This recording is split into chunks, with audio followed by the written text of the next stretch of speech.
Chapter 50. Every knee shall bow. The gods had come back, not only to exact vengeance, but for dominion. They had returned to reign. In ancient times they had reigned over the cultures in which they were enshrined.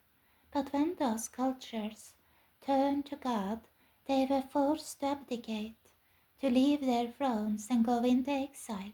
Having returned, they would again lift their scepters and aspire to mastery and dominion. Kingship of the gods. Baal, the first of the Dark Trinity, was known as King of the gods and Lord of the earth. The name Baal, or Lord, Owner, and Master, was not only his title, but a description of his nature. He would seek to master, to own, and to lord. In his mythologies he battled other Canaanite gods to gain or regain lordship and authority. The ancient Baal epic reveals his ambition. Mighty Baal desired the kingship of the gods, and he would have it. He would become the undisputed lord of the Canaanite deities. The same spirit would war against the God of Israel. The days of Baal. It was through a spirit of tolerance and openness that Baal gained entrance into the culture of ancient Israel. But once his worship and cult became widespread and established, once it touched the highest levels of authority, everything changed. The tolerance of earlier days came to an end. It had served its function as a doorway through which Baal could enter. Baal now reigned as the nation's god, and there would be no room for the nation's former god. He would seek to achieve total domination. Everyone would now be required to call him Baal or Lord.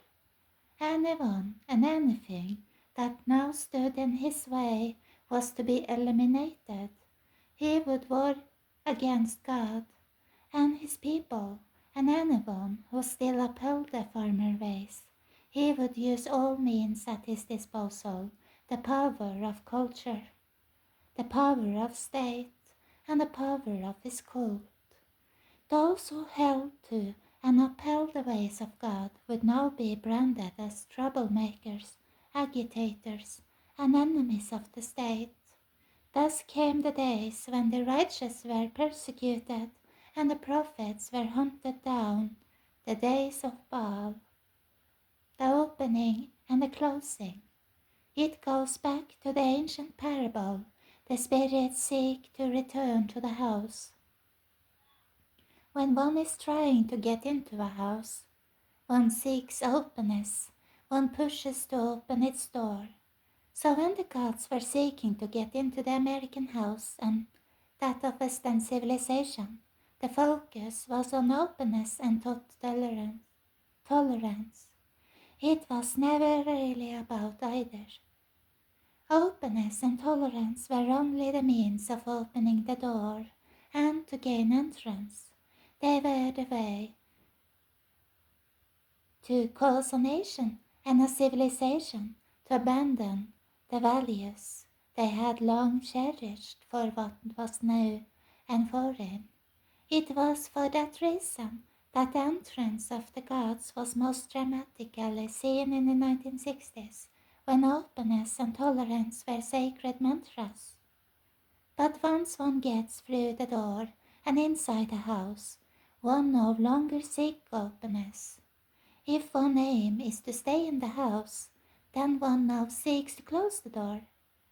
So once the gods came into America and became established, once people started accepting their ways and authorities, the ideal of openness would now work against them. They had to consolidate their power. They had to close the door. So there was a change in the atmosphere.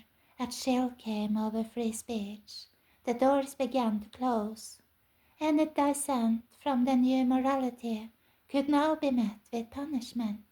One was free to endorse the new ways of the gods, but one was not free to challenge them.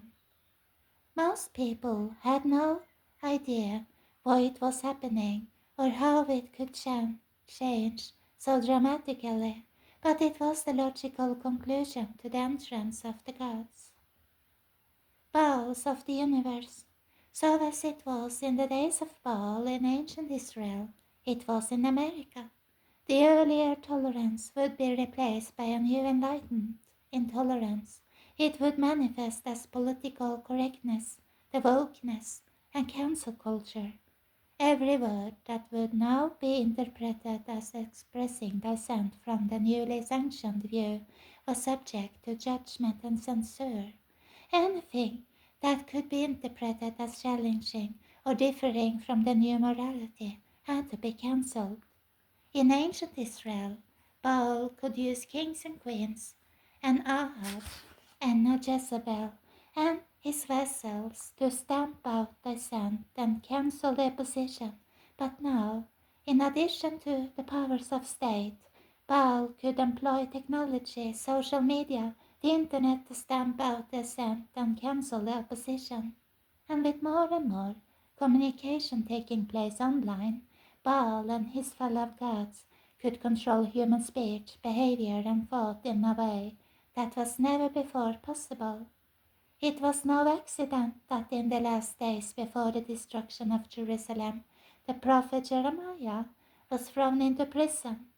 The gods had taken over the culture and, through the nation's leaders, had sought to silence the prophets and all opposition. The tolerance for new gods had now morphed into a culture of oppression, a cancel culture. In the modern case, the leaders of Silicon Valley were more unwilling to comply with the new directives of Baal, and which challenged the authority of the new gods would, at their hands, be cancelled. Baal had been heralded as Lord of the Earth. The leaders of big tech had been labeled the masters of the universe. In biblical Hebrew, the word master is Baal, so the title could be rendered the Baals of the universe. Ishtar unleashed. But Baal was not the only god seeking dominion. As the name Baal means Lord, the name Molech means king. Molech would seek his own kingdom. He could use the abortion industry and the extreme and the radically woke as his instruments. Then there was Ishtar. She too sought dominion. She craved it, even if it meant taking over the dominions of other gods. She took the powers of civilization away from her father. She attempted to take control over the underworld from her sister, and she was believed to have taken over the Yamna temple from the sky god An. Ishtar would accept nothing less than the total submission of her subjects. If they refused, she would respond with fury. In one of her myths, she rages against a mountain that failed to show her reverence. As I, the goddess, approached the mountain, it showed me no respect. Since they showed me no respect, since they did not put their noses to the ground for me, since they did not rub their lips in the dust for me, I shall personally fill the soaring mountain range with my terror. Since Ishtar was the goddess of war, her response to any perceived lack of homage or submission could be especially calamitous and deadly. She would seek to destroy any who did not reverence her. Her return to the modern world came, as it did for the other gods, through the doorway of tolerance, and upon gaining power her focus would turn to dominion. Anyone who refused to pay her homage, anyone refusing to go along with her altering of sexuality, marriage, and gender, would suffer the unleashing of her fury. She would vilify them, portray them as haters, incite the culture against them, and seek to deprive them of their livelihood, their speech, and their freedom. The totalitarian gods. It was a strange transformation.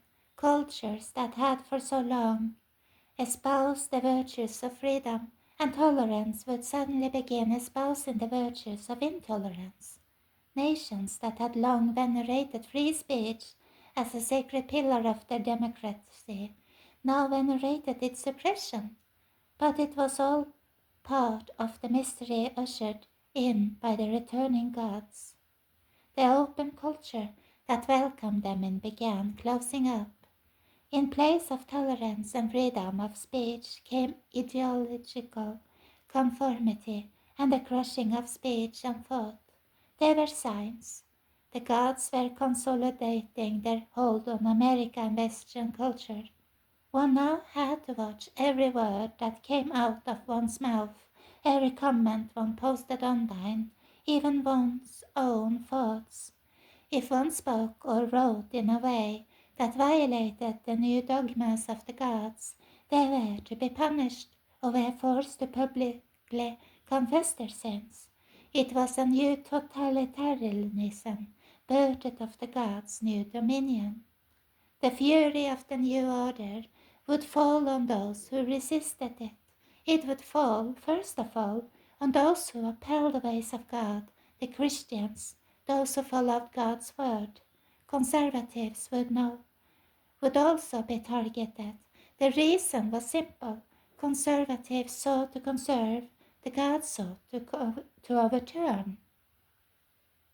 But even liberals, who were not radical enough now, found themselves under siege by the more radical new guard. Liberal professors now found themselves attacked by their students for upholding free speech and in danger of losing their jobs. Old school feminists now came under fire for upholding the existence of women against the campaign to abolish them. But they had all been used of the gods, and now the agenda was moving to another stage and passing them by. They could be disposed of. The revolution the gods had inaugurated was devouring its own children. Every knee shall bow. And though it was now dressed in modern clothing, the phenomenon was as old as Baal. When he had gained dominion in Israel, every knee was to bow before him. Those who refused to bow were risking death. So too in Babylon the Jewish peers of the prophet Daniel were commanded to bow down to a golden idol. They would not, and so would be they would not, and so would be sentenced to execution. In Rome, the Christians were compelled to worship the gods of Rome. Those who refused did so at risk of imprisonment and execution. In each case, the persecution was connected to the gods and to the act of bowing down. It had always been their nature to force every knee to bow down in their presence. It was this that lay behind the new totalitarianism. If their newfound dominion, the gods moved upon government and corporate organizations to force their employees to attend indoctrination sessions into the ways of wokeness and the new codes of ethics expelled students from schools and universities for affirming the existence of male and female, forced parents to transition their children, brought lawsuits against shopkeepers for refusing to violate their faith, and compelled others to give homage to the sign of the rainbow. Many were mystified by the transformation overtaking their culture, but the phenomenon was ancient. The gods were doing as they had done in ancient times. They would not rest until every knee had bowed down before them, and every tongue confessed that they were the new and undisputed lords. Dominion. The gods had promised that in exchange for abandoning God, they would usher in a culture of freedom, but instead they had ushered in a culture in which every knee, word, and thought was forced to bow down in their veneration. Nations whose core identities were based on freedom and opposition to totalitarianism now discarded the first and freely adopted the latter. Having turned away from God, They found themselves compelled to kneel before the new masters. The spirits now inhabited government chambers, corporate boardrooms, college campuses, courtrooms, television, movie and computer screens, music, popular culture, youth culture, children's culture, and virtually every corner of American and Western society. The new totalitarianism was a sign that the gods had achieved their dominion. They had successfully transformed a Christian civilization into a pagan one. And as for those who had defied their dominion and would not bow their knee, the gods would pass the same judgment on them as they had on those who resisted them in ancient times. There would be no room for them in the dominion of the gods. What is the end of the mystery? To where does it all lead? The answer was there from the beginning, in the valleys, in the groves, in their temples, and on the high places. The answer lay on the altars.